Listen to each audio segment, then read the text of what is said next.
Direct મેડિકલમાંથી લેશો તો ડોક્ટરના ખર્ચો તમારો બચે આપતું હોય 20%, 28%, 32%, 35%. જો એમાં કરતા હોય તો નીચેની સ્કીમનું કોઈ તો પણ તમે ડોક્ટર પાસે ડિસ્ટ્રીબ્યુટરનું કમિશન કે ચાર્જિસ હોય તે કપાતો હોય. જે લોકો મ્યુચ્યુઅલ ફંડમાં ઇન્વેસ્ટ કરવા માંગતા હોય અથવા ઇન્વેસ્ટ કર્યું હોય ને એ લોકોને ઘણા બધા સવાલો હોય છે કે જે એમફી મ્યુચ્યુઅલ ફંડ ડિસ્ટ્રીબ્યુટર હોય છે તેની પાસેથી સલાહ લઈને ઇન્વેસ્ટમેન્ટ કરવું જોઈએ. કેમ કરવું જોઈએ એ હું તમને વિડીયોમાં કહીશ.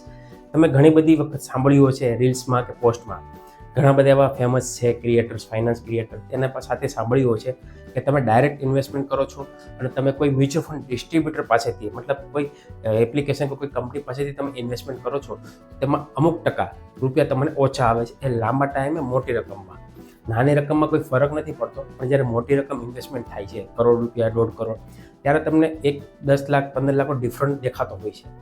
એ દેખાડવા ડિફરન્ટ છે, ખરેખર શું એ વાસ્તવિકતા છે એના માટે હું વાત કરીશ.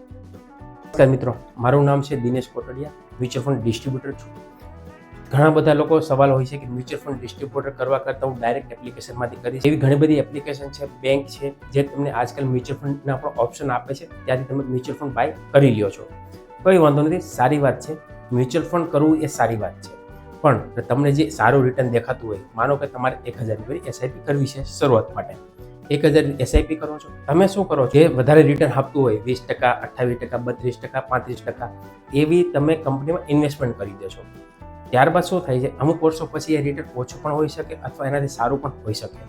તો અહીંયા તમને મોટી ભૂલ કરો છો કે સારું રિટર્ન જો આપતી હોય એ કંપનીમાં જો બધા ઇન્વેસ્ટમેન્ટ કરતા હોય તો મિત્રો મને એ જણાવો કે બીજી જે કંપની છે, ઘણી બધી છે, એમાં કેમ ઇન્વેસ્ટમેન્ટ નથી કરતા? ઘણી કંપની તમને 15%, 18% એવા રિટર્ન પણ આપે છે, એમાં ઇન્વેસ્ટમેન્ટ નથી કરતા. 35-40%માં તમે રિટર્ન ઇન્વેસ્ટમેન્ટ કરો છો. તો બધા જો એમાં કરતા હોય તો નીચેની સ્ક્રિપ્ટનું કોઈ કામ નથી. એ સ્ક્રિપ્ટ છે એનો અલગ અલગ વિઝન હોય છે, અલગ અલગ પેરામીટર્સ હોય છે.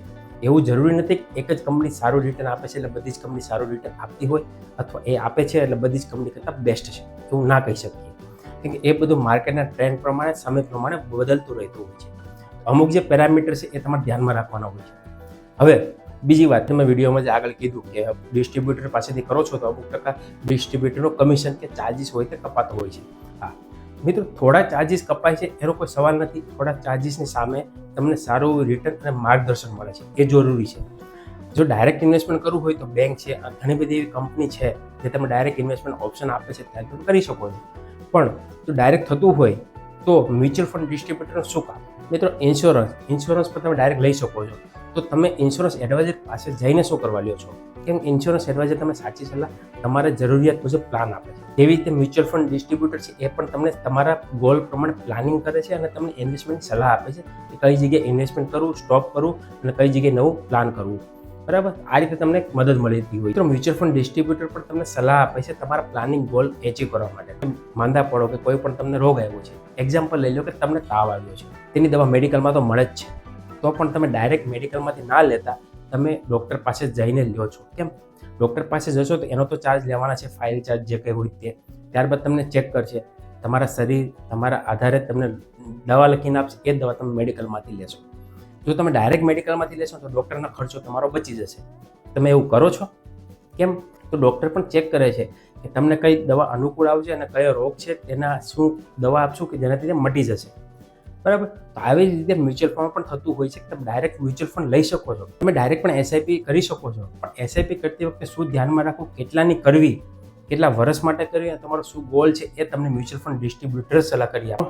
મ્યુચ્યુઅલ ફંડ તમારું ના હોય તો આજે જ ચાલુ કરો, કેમ કે ભવિષ્યના ખર્ચા માટે મ્યુચ્યુઅલ ફંડ બહુ જરૂરી છે. જેવી રીતે આપણા બાપ દાદા જે આપણા જૂના સમયમાં જોઈએ તો ગલ્લો રાખતા, એફડી કરતા, ફિક્સ ડિપોઝિટ કરીને બેંકમાં જમા રાખતા. અત્યારના સમયમાં જોશો ને તો એટલે ખર્ચા વધી ગયા છે, એટલે લાઈફસ્ટાઈલ ચેન્જ થઈ ગઈ છે ને, તો બેલેન્સના નામે તો બહુ ઝીરો, એફડીના નામે તો બહુ ઓછા કરે છે. તો એસઆઈપી એક સારો ઓપ્શન છે. અને જો એફડી કરતા હોય, ફિક્સ ડિપોઝિટ, એ સારી વાત છે કે જેમાં તમને ફિક્સ રિટર્ન મળે છે, નો રિસ્ક.